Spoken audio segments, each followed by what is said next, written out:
ദൈവമക്കൾ പൊന്ന് വെള്ളി മുതലായ കൊണ്ടുള്ള ആഭരണങ്ങൾ ധരിക്കാൻ പാടില്ല. ഇപ്പോൾ നമ്മുടെ ഇടയിൽ ഒരു വലിയ വിവാദ വിഷയമാണ്. प्रभु के लोग सोना या चांदी के बनाए हुए गहने या आभूषण पहन सकते हैं या नहीं, ये काफी विवाद का विषय हो चुका है. ഒരു കാലത്ത് വിവാദ വിഷയം അല്ലാത്തതൊക്കെ ഇന്ന് വിവാദ വിഷയമാണ്. ഇപ്പൊ എന്ത് പറഞ്ഞാലും വിവാദമേ ഉള്ളൂ അധികവും. एक समय जिन बातों पर कोई विवाद नहीं होती थी, उन बातों पर आज विवाद हो रही है. ആ വിഷയത്തെക്കുറിച്ച് ഞാനൊരു സ്റ്റഡി നടത്തുവാൻ സഭാപരിപാലന രീതിയിലേക്ക് വന്നതിന് ശേഷം ആവശ്യമായിട്ട് വന്നു. കാരണം നമ്മൾ പ്രവർത്തിക്കുന്നിടത്ത് വിശ്വാസികൾ മുമ്പോട്ട് വരുമ്പോൾ അവരുടെ എന്ത് നിലപാടാണ് നമ്മൾ എടുക്കേണ്ടത്. और आजकल अधिकतम बातों पर विवाद ही है. इस विषय पर मैंने परमेश्वर के वचन के आधार पर एक अध्ययन करना ज़रूरी समझा था, क्योंकि जब से मैं कलीसिया की निगरानी करने लगा तब नए विश्वासी प्रभु को मानकर आगे आने लगे. तो किस ढंग से इस विषय पर कार्रवाई करना है, ये सीखना ज़रूरी था. അതിന് ചില തീരുമാനം ഉണ്ടാകേണ്ടതായിരുന്നു സ്ഥലം സഭയിൽ.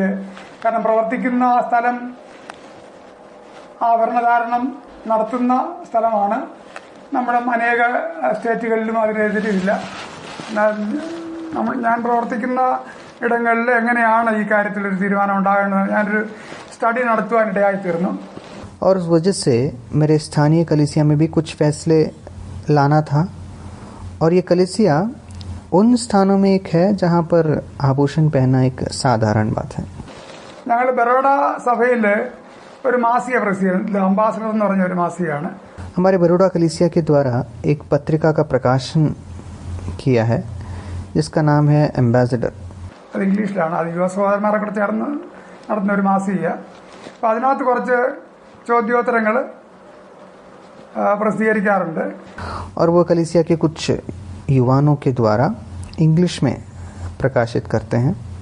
ആ ചോദ്യോത്തരങ്ങളെല്ലാം കൂടെ ചേർത്ത് മറ്റു ചില ലേഖനങ്ങളൊക്കെ ചേർത്ത് അടുത്ത സമയത്ത് പഴയ പാതകൾ മലയാളത്തിലുള്ളൊരു ബുക്കാണ്. അത് നല്ലൊരു ബുക്കാണ്. ബ്രദറിന് ഉപദേശത്തിന്റെ ബേസിക് ആയിട്ടുള്ള കാര്യങ്ങൾ അതിലുണ്ട്. വിവിധ ശുശ്രൂഷകളെ കുറിച്ചുണ്ട്. പിന്നെ 1950 ആ കാലയളവിൽ ബ്രിട്ടനിൽ പ്രസിദ്ധീകരിച്ച ചില ലേഖനങ്ങൾ അതെനിക്ക് കിട്ടാനിടയായി. और इस पत्रिका में कुछ प्रश्नोत्तर भी है और कुछ लेख भी हैं. और इसके अलावा मलयालम का एक किताब भी है जिसका नाम है पुरानी रास्तें, जिसमें कलीसिया के कुछ सिद्धांतिक बातें को और 1950 में ब्रिटेन में एक पत्रिका में प्रकाशित हुए कुछ लेख को भी इस पुस्तक में लिखा हुआ है. അത് ചേർത്തുള്ള ഒരു ചെറിയ ബുക്കാണത്. അപ്പോൾ അതിനകത്ത് ഈ അംബാസഡർ മാസിക ഞങ്ങൾ പ്രസിദ്ധീകരിക്കുന്നതിനകത്തു നിന്നുള്ള കുറച്ച് ചോദ്യാവലികളുമുണ്ട്. അപ്പോൾ അതിലെൻ്റെ ഒരു ലേഖനം പ്രസിദ്ധീകരിച്ചിരുന്നു. तो इस एम्बेसडर पत्रिका में एक लेख हमने प्रकाशित किया था जिसका विषय यही था, यानी ഓർണമെന്റ്സ് എന്നുള്ള ഒരു വിഷയമാണ്. ഒരു വിഷയം നമ്മൾ പഠിക്കുമ്പോൾ ആ വിഷയം ആദ്യം എവിടെയാണ് വരുന്നത് എന്നുള്ളതാണ് പ്രധാനം. ऑर्नामेंट्स या गहने. जब हम कोई भी विषय को बाइबल से सीखते हैं तो सबसे पहली बार ये विषय बाइबल में कहाँ हम पाते हैं ये देखना ज़रूरी है. ദൈവം സൃഷ്ടിച്ചാണ് പൊന്നും വെള്ളിയും ഒക്കെ. ഉൽപ്പത്തിയിലാണ് ആദ്യം കാണുന്നത്. ഹവീല ദേശത്ത് പൊന്നുണ്ടായിരുന്ന ആ പൊന്ന് ശ്രേഷ്ഠമായ പൊന്നാണെന്നൊക്കെ അവിടെ പറയുന്നത്. परमेश्वर ही ने सोना और चांदी को बनाया और उसकी सृष्टि की हम उत्पत्ति में देख सकते हैं. और उत्पत्ति के दूसरे अध्याय में ही सोने के बारे में पहला जिक्र हम देखते हैं. हम देखते हैं कि हवीला देश में सोना है और वो चौका है. പക്ഷെ ഈ പൊന്ന് ദൈവം സൃഷ്ടിച്ചപ്പോൾ അതിന് ദൈവത്തിന്റെ ഒരു ഉദ്ദേശം പിന്നീടാണ് വെളിപ്പെടുത്തുന്നത്. മനുഷ്യന്റെ കഥയിലോ കാതയിലോ ഒക്കെ അത് കെട്ടിത്തൂക്കാനുള്ളതാണെങ്കിൽ അന്നേരം തന്നെ ആ രീതിയിൽ മനുഷ്യനെ സൃഷ്ടിക്കുമായിരുന്നില്ല. चौका सोना है, ऐसा हम देख सकते हैं. लेकिन परमेश्वर सोना क्यों सृजा, इसका उत्तर काफ़ी बाद में हम देख सकते हैं. परमेश्वर बाद में प्रकट करते हैं इसको. यदि मनुष्य के गले में या कानों में लगाने का एक वस्तु यह होता तो जब परमेश्वर ने मनुष्य की सृष्टि जब की उसी समय उसको वैसा बना सकते थे. സ്ത്രീകളുടെ കാത് സ്വർണം കെട്ടിത്തൂക്കാനാണെങ്കിൽ കാതയിൽ ഒരു തുളയിട്ട് ദൈവം സൃഷ്ടിക്കാൻ मानो कि स्त्रियों को कानों को छेद करके सोना पहनाना ही था तो परमेश्वर स्त्री को ऐसे ही बनाते हैं. അങ്ങനെ സൃഷ്ടിച്ചില്ല. അങ്ങനെ മനുഷ്യൻ പാപം ചെയ്തതിനു ശേഷമാണ് വസ്ത്രധാരണം അത് ആവശ്യമായിട്ട് വന്നു. ദൈവം മനുഷ്യൻ പാപം ചെയ്തതിനു ശേഷം ദൈവം മനുഷ്യനെ വന്ന് സന്ദർശിക്കുമ്പോൾ നമ്മളൊന്ന് ഊഹിച്ച് നോക്ക്, കുറച്ച് സ്വർണ്ണമൊക്കെ അണിഞ്ഞ് സന്തോഷിച്ച് ആദാമും കൂടെ ഇരിക്കുകയാണെങ്കിൽ ദൈവത്തിന് തന്നെ എന്ത് തോന്നും? लेकिन हम ऐसे नहीं देखते हैं. वस्त्र भी परमेश्वर ने तब पहना है जब मनुष्य ने पाप किया. चलो हम एक बार ऐसा कल्पना करते हैं कि आदम और हव्वा ने पाप किया और उसके बाद जब परमेश्वर उनसे जब मिलने आते हैं तो वो सोना चांदी इत्यादि सब पहनकर खुशी खुशी बैठे हुए हैं. तो परमेश्वर को कितना दुख होता अगर ये हाल होता. വസ്ത്രധാരണം ആവശ്യമായിട്ട് വന്നു, അതൊക്കെ. എന്നാൽ അതിന് ഉപരിയായിട്ടുള്ള ഈ ഡെക്കറേഷൻസ് എല്ലാം അണിഞ്ഞ് ഒരു പാപിയായ മനുഷ്യൻ ദൈവം സൃഷ്ടിച്ചവന് ദൈവകൽപ്പന ലംഘിച്ചുകൊണ്ട് ചെയ്യുന്നത് നല്ല ഒരു കാര്യമല്ല. അപ്പോൾ ആ സ്റ്റഡി നമ്മൾ പ്രയോഗിക്കുമ്പോൾ പിന്നീടാണ് നമ്മൾ ദേവാലയത്തിലും മറ്റും പിന്നെ സ്വർണ്ണമൊക്കെ ഉപയോഗിച്ചിട്ടുണ്ട്, പുരോഹിതന്മാരുടെ വസ്ത്രത്തിലുണ്ട്. एक पापी मनुष्य परमेश्वर की आज्ञा का उल्लंघन करके वस्त्र धारणा से अधिक कुछ भी अगर वो धारण करते हैं तो ये उचित नहीं है. और इस अध्ययन में जब हम आगे बढ़ते हैं हम देख सकते हैं कि परमेश्वर के भवन में इसका उपयोग किया है, याजकों के कपड़ों में इसका उपयोग किया है. ഞാൻ മനസ്സിലാക്കുന്നത് അത് പ്രത്യേകമായിട്ടുള്ള ചില ആത്മീയ ഉദ്ദേശങ്ങൾക്ക് വേണ്ടിയാണ്. मैं इस बात को ऐसा समझता हूँ कि यहाँ जहाँ पर भी हम इस बात को देखते हैं, सोने की बात को देखते हैं, तो यहाँ पर एक आत्मिक उद्देश्य से इसका इस्तेमाल हुआ है. ഉദാഹരണമായിട്ട് ദൈവം പറഞ്ഞു, മീതെ ആകാശത്തിലെങ്കിലും താഴെ ഭൂമിയിലെങ്കിലും ഒന്നിനെ രൂപം ഉണ്ടാക്കരുത്, രൂപം ഉണ്ടാക്കരുതെന്ന് പറഞ്ഞിട്ടുണ്ട്. എന്നാൽ ആ ദൈവം തന്നെ പറഞ്ഞു രൂപം ഉണ്ടാക്കാൻ. उदाहरण के तौर पर परमेश्वर ने कहा कि तुम अपने लिए कोई मूर्ति नहीं बनाना और ना किसी की प्रतिमा बनाना जो आकाश में या पृथ्वी पर है. लेकिन यही परमेश्वर ने करूबों को बनाने की आज्ञा दी. രൂപം ഉണ്ടാക്കാൻ പറഞ്ഞപ്പോൾ അത് മാത്രം ഉണ്ടാക്കാം, ആ സ്പെസിഫിക്കേഷൻ പറഞ്ഞു കൊടുത്തു, അത് മാത്രമാണ്. അതുപോലെ കരൂപരൂപം ഉണ്ടാക്കാൻ പറഞ്ഞതുകൊണ്ട് അതുപോലെ വിഗ്രഹങ്ങളെ പിന്നെ നമ്മൾ ഉണ്ടാക്കി നമ്മുടെ സ്വഭാവങ്ങളിലൊക്കെ കാണാനുള്ള റൂളില്ല.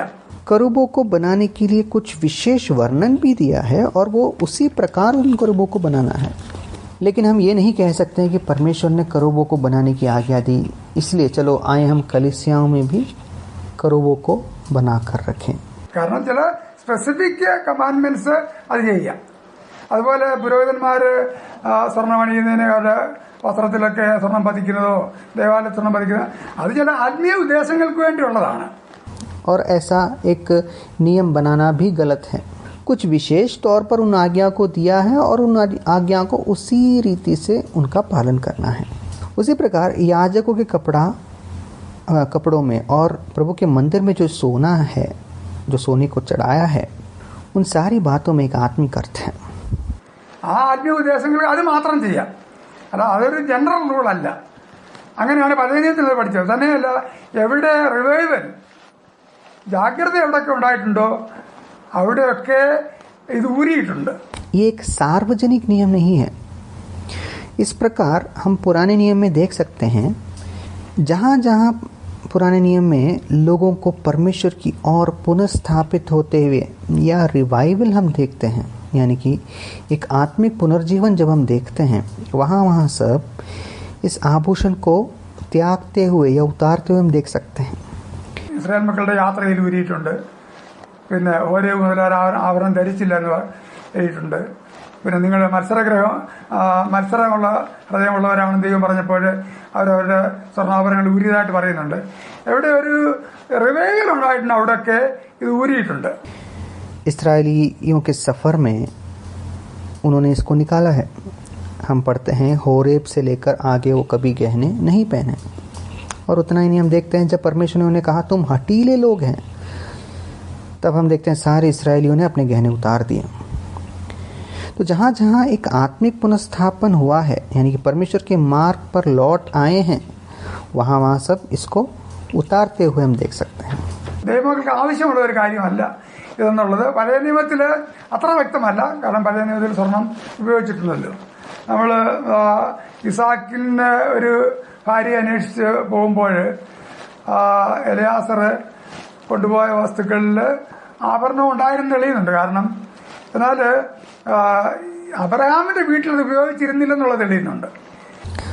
लेकिन पुराने नियम में ये विषय उतना स्पष्ट नहीं है, क्योंकि हम देख सकते हैं कि लोगों ने इस आभूषण को पहना भी है. जब इसाक के लिए लड़की ढूंढने को इलियाजर निकलते हैं तो हम देखते हैं कि उन्होंने आभूषण तो लिया था, लेकिन इब्राहिम ने आभूषण दिया करके हम नहीं पढ़ते हैं. കാരണം അബ്രഹാം ചില വിശേഷ വസ്തുക്കളാണ് കൊടുത്തയച്ച്. ആ വിശേഷ വസ്തുക്കള് ലാബാന്റെ വീട്ടിൽ കൊണ്ട് കൊടുത്തു. എന്നാൽ സ്വർണ്ണാഭരണങ്ങള് അബ്രഹാം കൊടുത്താണെന്ന് എഴുതിയിട്ടില്ല. വിശേഷ വസ്തുക്കള് സ്വർണ്ണാഭരണങ്ങൾ കൂടാതെയുള്ള, അതിനെയല്ല സാറയെ കുറിച്ച് വായിക്കുമ്പോൾ ദൈവഭക്തിയുള്ള സ്ത്രീകളുടെ എക്സാമ്പിളായിട്ട് സാറയെ പറയുമ്പോൾ അവള് പൊന്നണിയിരുന്നില്ലെന്നുള്ള ധാരണയാണ് നമുക്ക് 1 പത്രോസ് 3-ാം അധ്യായത്തിൽ ലഭിക്കുന്നത്. इब्राहिम ने इलियाजर को उत्तम उत्तम पदार्थ दिया, ऐसे हम पढ़ते हैं. और इब्राहिम ने आभूषण का इस्तेमाल नहीं किया, इसका एक दूसरा कारण ये भी है क्योंकि हम पहला पत्रस उसके 3 अध्याय में भक्ति में चलने वाले स्त्रियों के विषय में जब वर्णन करते हैं पत्रस, वहाँ पर सारा का एक जिक्र किया है और उन बातों में सोना नहीं पहनने की एक संदेश भी दिया है जहाँ पर सारा का उल्लेख किया है. അതൊക്കെ പഴയ നിയമത്തിലെ കാര്യമാണ്, കൂടുതൽ വിശദീകരിച്ച് പറയാനുള്ള സമയം ഇതല്ലാത്തതുകൊണ്ട്. എന്നാൽ പുതിയ നിയമത്തിലേക്ക് വരുമ്പോൾ 2 ക്ലിയർ ആയിട്ടുള്ള ഭാഗങ്ങൾ ഈ വിഷയത്തിലുണ്ട്. और इन बातों पर चर्चा करने के लिए अधिक समय हमारे पास नहीं है, लेकिन जैसे हम नया नियम में आते हैं तो 2 स्पष्ट भागों को इस विषय के अनुसंधान हम देख सकते हैं. ഒന്ന് 1 തിമോഥെയോസ് 2-ാം അധ്യായമാണ്, വേറൊന്ന് 1 പത്രോസ് 3-ാം അധ്യായമാണ്. അവിടെ 1 തിമോഥെയോസ് 2-ാം അധ്യായത്തിന്റെ 10-ാം വാക്യത്തില് പൊന്ന്, വിലയേറിയ വസ്ത്രം, മുത്ത് ഇവ അണിയുന്നതിലല്ല എന്നൊരു പദപ്രയോഗം. അതല്ല പിന്നെന്താണ് വേണ്ടത്? ചില ആത്മീയ ആഭരണങ്ങൾ അത് പറയുന്നുണ്ട്. पहला भाग है 1 तीमुथियुस 2 अध्याय और दूसरा भाग है 1 पत्रस 3 अध्याय. 1 तीमुथियुस के 2 अध्याय के 9वें आयत में हम इस प्रकार पढ़ते हैं कि स्त्रियां भी संकोच और संयम के साथ सुहावने वस्त्रों से अपने आप को संवारें, न कि बाल गूंथने और सोने और मोतियों और बहुमूल्य कपड़ों से, पर भले कामों से.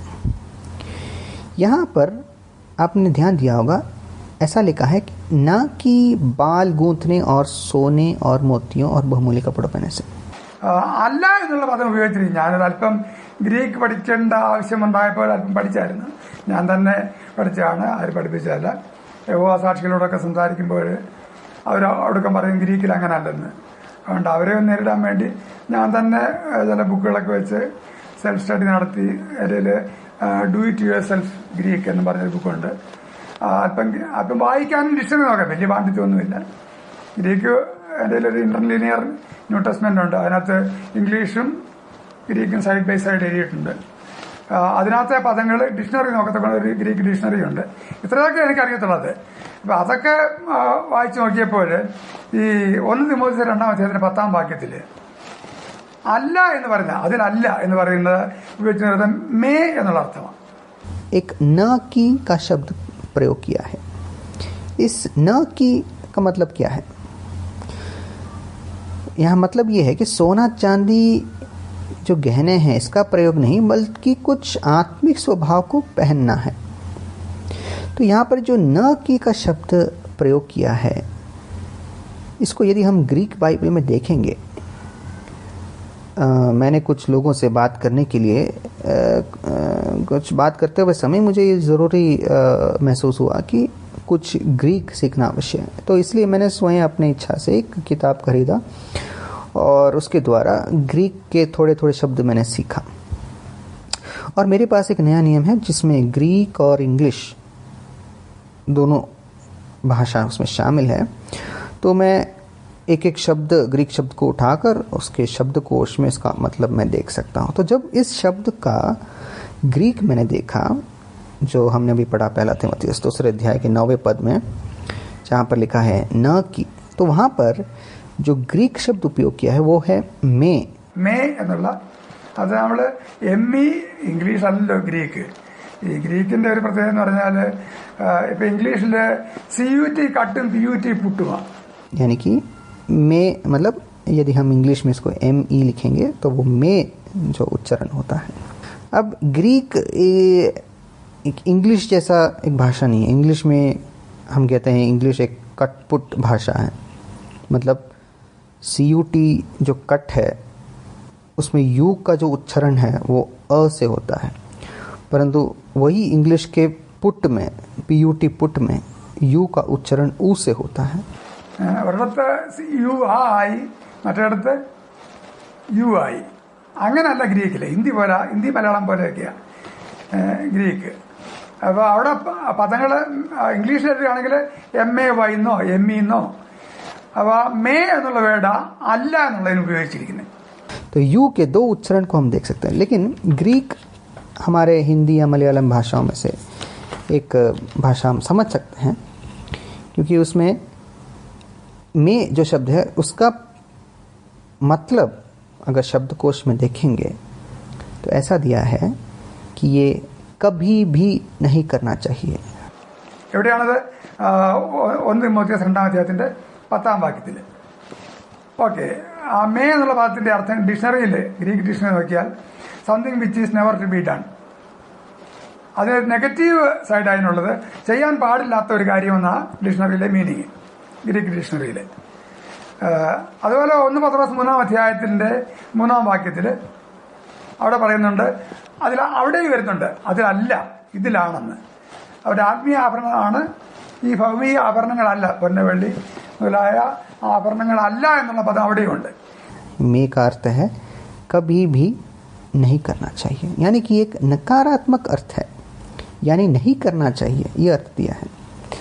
और उसी तरह दूसरे भाग जो हमने देखा, पहला पत्रस 3 अध्याय के 3 पद में भी इसी एक संदेश को दिया है, यानी कि तुम्हारा श्रृंगार ऐसा न हो बाल गूंथने या सोने के गहने से, परंतु उसके बदले में कुछ आत्मिक गहने को पहनने के लिए बताते हैं. അവിടെ ഉപയോഗിച്ചിരുന്ന വേറെ പദം ഔച്ച് എന്നാണത്. OUCH എന്ന് ഇംഗ്ലീഷിലെഴുതാം, ഔച്ച്. ഔച്ച് എന്നുള്ള പദം നമ്മൾ ഗ്രീക്ക് ഡിക്ഷണറി നോക്കുമ്പോൾ അത് അവിടെ ഈ മീനിങ്ങാണ്, something which is never to be done, പാടില്ലാത്ത കാര്യമാണ്. तो जो न हो का शब्द यहाँ पर उपयोग किया है, वहाँ पर ग्रीक में आउच शब्द का प्रयोग किया है. तो ये आउच शब्द का भी जब मैंने शब्दकोश में अर्थ देखा तो वहाँ पर भी इसी बात को लिखा है, जो कार्य कभी नहीं करनी चाहिए. അപ്പോൾ ഒരു കാര്യം പാടില്ലെന്ന് പറഞ്ഞാൽ പിന്നെ ഡിക്ഷണറിയിലും അങ്ങനെ മീനിങ് കൊടുത്തിട്ട് അത് ഇടാമെന്ന് എങ്ങനെയാണ് പറയുന്നത്?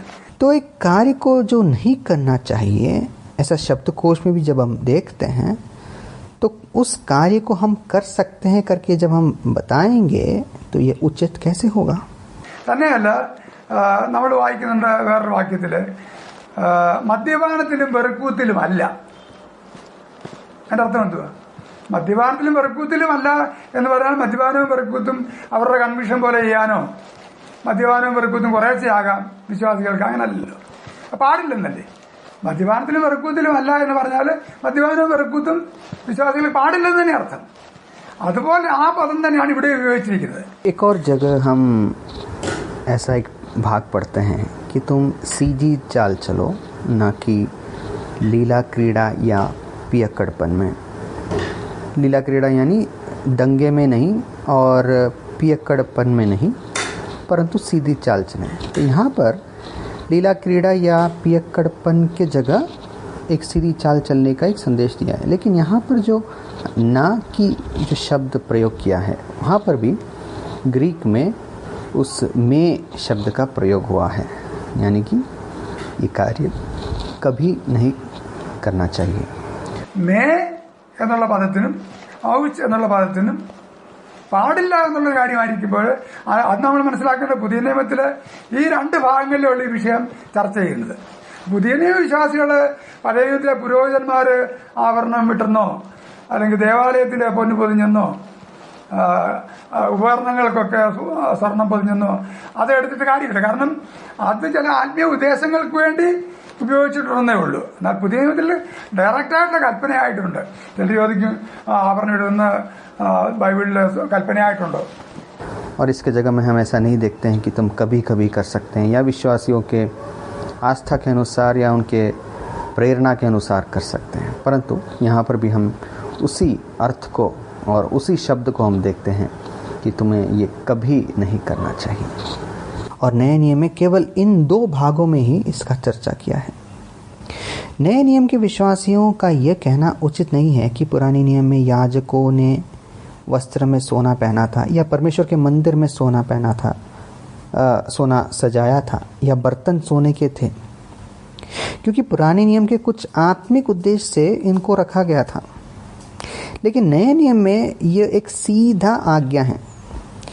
कुछ लोग मेरे से पूछते हैं कि आभूषण नहीं पहनना है करके कोई आज्ञा है क्या बाइबल में? കൽപ്പനയായിട്ടുണ്ട്. ഇത് രണ്ടും കൽപ്പനയാണ്, പാടില്ല എന്ന്. അപ്പോൾ ദൈവഭക്തിയുള്ള സ്ത്രീകൾക്കുള്ള ഉദാഹരണമായിട്ട് പറയുന്നിടത്തും സാറയെക്കുറിച്ച് പറഞ്ഞിരിക്കുന്നു. അങ്ങനെ ദൈവഭക്തിയുള്ള സ്ത്രീകൾക്ക് യോഗ്യമായ വസ്ത്രധാരണം ആ കൂട്ടത്തിൽ ഇതൊക്കെയും ഉൾപ്പെടുത്തുന്നതാണ്. तो ये 2 भाग हमें स्पष्ट देख सकते हैं हम कि ये आज्ञा है, ये नहीं करना चाहिए, और ये लिखा है। भक्ति में रहने वाले बहनों के उदाहरण में जहाँ सारा का भी जिक्र किया है, वहाँ पर इस आज्ञा को हम देख सकते हैं। അപ്പം ഇങ്ങനെ ഒരു കൺഫ്യൂഷൻ എനിക്കുണ്ടായിരുന്നുണ്ട്. ഇപ്പോൾ ഞങ്ങൾ പ്രവർത്തിക്കുന്നത് ഗുജറാത്തിലാണല്ലോ. അവിടെ ഞങ്ങൾ ഗുജറാത്തികളെ സ്ഥാനപ്പെടുത്തിയിട്ടുണ്ട്, ഇന്ത്യക്കാരെ സ്ഥാനപ്പെടുത്തിയിട്ടുണ്ട്. तो इस विषय पर ऐसा एक धारणा मुझे परमेश्वर के वचन से मिला है। मैं गुजरात में प्रभु की सेवा में हूँ। वहाँ गुजरातियों को और हिंदी भाषा बोलने वालों को सब मैंने बपतिस्मा दिया है। ഇനിയും അവരോടുള്ള ബന്ധത്തിൽ അവർ ചിലപ്പോൾ ഒരു സഹോദരി മാത്രമായിരിക്കും വിശ്വാസത്തിൽ വരുന്നത്. ഭർത്താവ് ഗുജറാത്തില് വളയിടാതിരുന്നാൽ വിധവ എന്ന അർത്ഥം. വളയിടാതെ ഒരു സ്ത്രീയെ കണ്ടാൽ ഭർത്താവ് മരിച്ചതാണെന്ന. അപ്പോൾ വള ഊരിയാൽ ഭർത്താവ് മരിച്ചതാണെന്നുള്ള ഇംപ്രഷനാണ് കിട്ടുന്നത്. और कभी कभी उनमें ऐसे भी होते हैं केवल बहन विश्वास में आई है। गुजरात में चूड़ी जो हाथ में पहनते हैं, यदि एक औरत उसको नहीं पहनती है तो उनको विधवा समझते हैं, और यदि वो चूड़ी उतार देते हैं तो ये समाज उसको ऐसा धारणा देते हैं कि उनके पति का मृत्यु हुआ है। അതുപോലെ അവരൊരു മാലയിടും. വിവാഹ സമയത്ത് ഇടുന്ന മാലയാണ്. അതൊരു കറുത്ത ഒരു മുത്തുമണി പോലുള്ളതും ഇടയ്ക്കിടയ്ക്ക് സ്വർണ്ണമുള്ള ഒരെണ്ണമാണ്. അത് ഇടുന്നത് വിവാഹിതരായ സ്ത്രീകൾ മാത്രമാണ്. അപ്പം അതില്ലെങ്കിൽ അതിനർത്ഥം ഭർത്താവ് മരിച്ചതാണ്, പിന്നെ അവരിടത്തില്ലത്. उसी तरह वहाँ के स्त्रियों का एक माला जो हम मंगलसूत्र समझ सकते हैं, वो ऐसा एक माला है जो विवाहित स्त्रियाँ पहनते हैं, और यदि ये माला को उतार देते हैं तो उसका मतलब भी यही होता है कि इसका पति का मृत्यु हो चुका है. അപ്പം അങ്ങനെയോടത്ത് നമ്മൾ പ്രവർത്തിക്കുമ്പോൾ അവരോടുള്ള ബന്ധം എന്തായിരിക്കണം? അങ്ങനെ ചില കേസുകൾ ഉണ്ടായിട്ടുണ്ട്. ഭർത്താവ് സമ്മതിക്കത്തില്ല, ആഭരണം ഊരാൻ സമ്മതിക്കത്തില്ല. ഇനി എന്ത് ചെയ്യും? അവർ സഹോദരി ആത്മാർത്ഥത്തോടെ കർത്താവിനെ സ്നേഹിക്കുന്നതാണ്, വിശ്വാസമാണ് സ്നാനത്തിന് അടിസ്ഥാനം. എന്നാൽ ഇവരുടെ കേസിൽ നമ്മൾ എന്ത് ചെയ്യും എന്നുള്ളൊരു ചോദ്യം ഉണ്ടായപ്പോൾ, तो ऐसे एक माहौल में परमेश्वर की सेवा जब हम करते समय इन लोगों के साथ किस प्रकार के कदम हमें उठाना चाहिए, ये देखना ज़रूरी है. कुछ ऐसे किस्से हमारे पास आए जहाँ पति का अनुमति नहीं मिल पा रहा है. बहन वास्तविक तौर पर परमेश्वर से प्रेम करती है, पर पति उनको गहने उतारने की अनुमति नहीं देते हैं. और हम जानते हैं कि बपतिस्मा का आधार केवल विश्वास ही है. लेकिन ऐसे लोगों के विषय में हम क्या कर सकते हैं? ऐसा एक सवाल जब पैदा हुआ, ഞങ്ങൾ ആദ്യം മുതലേ വെച്ചിരിക്കുന്ന ഒരു പ്രിൻസിപ്പിള് ഇതിലുള്ള വേറൊരു കാര്യം, നമ്മുടെ സഹോദരിമാരൊക്കെ മലയാളികളായിട്ടുള്ള സഹോദരിമാര് അവരുടെ ഊരിയിട്ട് അവസാനപ്പെട്ടു, അവർക്ക് പ്രശ്നമില്ല. तब कलीसिया के तौर पर कुछ सिद्धांत हमें रूप देना था. लेकिन इसके बीच में एक और विषय ये है कि हमारे बीच में जो केरल के विश्वासी हैं, जो पहले से विश्वास में आई हैं, वो हमारे और एक सवाल उठा सकते हैं कि यदि हम इनको बपतिस्मा गहने के साथ दें तो हमसे क्यों उतरवाया. അപ്പം അവരും ക്വസ്റ്റ്യൻ ചെയ്യരുത് നമ്മളെ. ഞങ്ങളുടെയൊക്കെ ആഭരണം ഊരിച്ചിട്ട് സ്നാനപ്പെട്ട് ഇവരെന്തിനാ ആഭരണം ഇട്ടുകൊണ്ട് സ്നാനപ്പെടുത്തി, ആ ക്വസ്റ്റ്യൻ ഉണ്ടാകരുത്. അപ്പം നമ്മൾ ആദ്യമായിട്ട് ഇത് നമ്മുടെ വിശ്വാസികളെ ഊരിയവരെ ഇത് എഡ്യൂക്കേറ്റ് ചെയ്യുക. तो सबसे पहली बात, हमें उनको इन बातों को सिखाना अवश्य है। जो हमारे पहले से विश्वास में आई बहनों को इस विषय पर अच्छी तरह शिक्षण देना अवश्य है कि हम कुछ परिस्थितियों में उनका बपतिस्मा ऐसे देते हैं। मैंने 1-2 बहनों को आभूषण के साथ बपतिस्मा दिया है। ഇപ്പം നമ്മൾ ഇന്ന കാരണത്താലാണ് ഇവർക്ക് ഇത് പറഞ്ഞത്. അപ്പോൾ ചിലരെ ഞാൻ സ്ഥാനപ്പെടുത്തിയിട്ടുള്ള 1-2 സഹോദരിമാരെ അവർ ആഭരണം ഇട്ട് സ്ഥാനപ്പെടുത്തിയിട്ടുണ്ട്. കാരണം ഭർത്താവ് എതിരായതുകൊണ്ട്. പിന്നീട് നമ്മളിത് അവരെ പഠിപ്പിക്കും. അന്ന് അവരങ്ങനെ സ്ഥാനപ്പെടുത്തി, നമ്മൾ സ്ഥാനപ്പെടുത്തി, അവർ സ്ഥാനപ്പെട്ടെങ്കിലും ഇന്ന് അവരത് ഉപയോഗിക്കുന്നില്ല. അവർക്ക് മനസ്സിലായി. क्योंकि पति विश्वास के सख्त खिलाफ थे, लेकिन फिर उन बहनों को हम इसकी शिक्षा दिया है। उस समय उस परिस्थिति में उन बहनों ने आभूषण पहनकर बपतिस्मा तो लिया, लेकिन आज वे उन सब को उतार कर रखे हैं। और आज उन बहनों से वे कुछ अभी भी उनके पति अभी भी विश्वास में नहीं आए हैं, लेकिन इस सत्य को उन बहनों ने अच्छी तरह समझ लिया है। ഭർത്താവ് വിശ്വാസത്തിൽ വന്നിട്ടില്ല ഇതുവരെ, എന്നാലും പിന്നെ അതങ്ങ് അനുബന്ധിച്ചു. അപ്പം അങ്ങനെയുള്ള ചില സ്പെസിഫിക് കേസുകൾ നമ്മളെടുത്ത് സഭയ്ക്ക് ഒരു സ്റ്റാൻഡ് ഉണ്ടായിരിക്കണം. ആ നിലയിൽ മുമ്പോട്ട് പോകാം എന്നുള്ളതല്ലാതെ ഓൾഡ് ടെസ്റ്റ്മെന്റിൽ അങ്ങനെ ആരും പറഞ്ഞ ന്യൂ ടെസ്റ്റ്മെന്റിൽ പാടില്ലാത്ത കാര്യങ്ങൾ ചെയ്യാനായിട്ട് പാടില്ല എന്നുള്ളതാണ് കൺവിക്ഷൻ. कुछ ऐसे विशेष परिस्थितियां हैं जिसके लिए कलीसिया को एक सिद्धांत अवश्य होना है, परंतु इसके अलावा पुराने नियम में ऐसा लिखा है इसलिए अभी भी ये हम पहन सकते हैं करके बताना बिल्कुल गलत बात है. ഒരു കാര്യം കൂടെ പറഞ്ഞാൽ, ഇപ്പോൾ ട്രാൻസ്ഫർ ആയി വരുന്നവരുണ്ട്.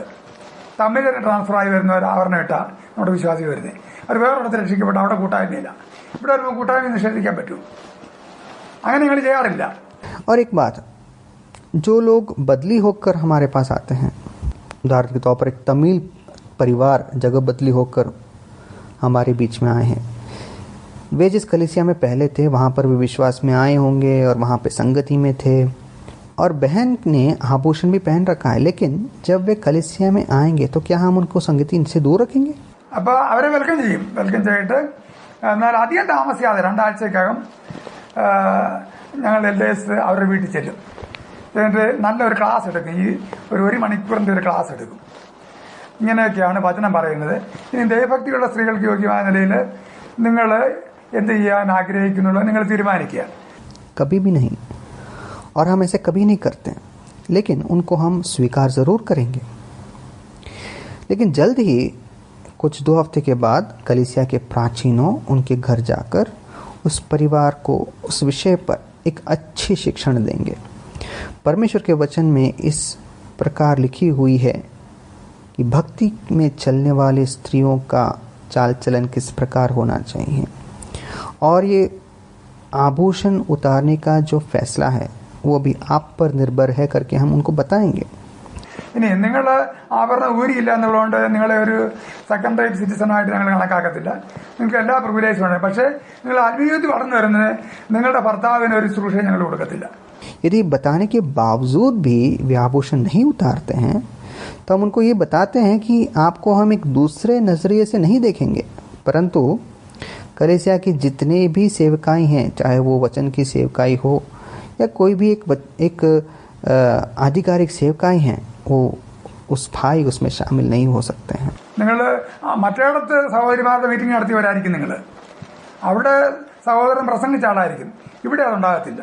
और ये हो सकता है कि ये परिवार पिछले कलीसिया में, उनके जो पहली वाली कलीसिया हैं वहाँ पर ये बहन बाइबल सिखाने वालों में एक थी और ये भाई भी वचन के सेवकाई करने वालों में एक था. लेकिन कलीसिया में, जो हमारी कलीसिया में जो सिद्धांत हम रखे हैं, इसका हम पालन करते हैं. എന്നാൽ മറ്റു കാര്യങ്ങളെല്ലാം നിങ്ങൾക്കുള്ള മറ്റു വിശ്വാസികളുടെ പദവികളുണ്ടായിരിക്കും. എന്നാൽ ഒരു ശുശ്രൂഷ നിങ്ങളെ ഏൽപ്പിക്കണമെങ്കിൽ ഈ കാര്യം കൂടെ നിങ്ങൾ ക്രമീകരിക്കണം. കാരണം ഇവിടെ ഞങ്ങൾ ആരും ഉപയോഗിക്കുന്നില്ല. എന്നാൽ മോസ്റ്റ് ഓഫ് ദ കേസസ്, അല്ല എല്ലാ കേസുകളും, ഇതുവരെ അങ്ങനെ ക്ലാസ് എടുത്തിട്ടുള്ള എല്ലാ കേസുകളും തന്നെ ഇപ്പം മൂക്കുത്തി വരെ ഇട്ടോണ്ട് വന്ന സഹോദരിമാരുണ്ട്. അവരത് പഠിപ്പിച്ചിട്ടില്ല പല സ്ഥലത്ത്. നമ്മൾ പറഞ്ഞപ്പോലെ അവർ ഊരിയിട്ടുണ്ട്. और मैंने देखा है कि आज तक जितने भी ऐसे किस्से आए हैं उन सभी में बहनों ने आभूषण उतार दिया है. एक बार एक विश्वासी बहन नथ पहनकर, नाक में नथ पहनकर आई थी, क्योंकि उन्हें पहले कभी इस विषय में शिक्षण नहीं दिया गया था. അങ്ങനെയാണ് ഇതിനുള്ള എക്സ്പീരിയൻസ്. നമ്മളെ പഠിപ്പിച്ചാൽ പഠിപ്പിക്കാത്തതുകൊണ്ടാണ് ഈ പ്രോബ്ലം. ശരിക്കും പഠിപ്പിച്ചാൽ അവരനുസരിക്കും. लेकिन उन्होंने इस बात को समझकर उतार दिया. यदि हम सिखाएंगे तब वो समझ जाते हैं. समस्या तब होती है जब इसके विषय में हम शिक्षण नहीं देते हैं. परमेश्वर हमारी सहायता करें.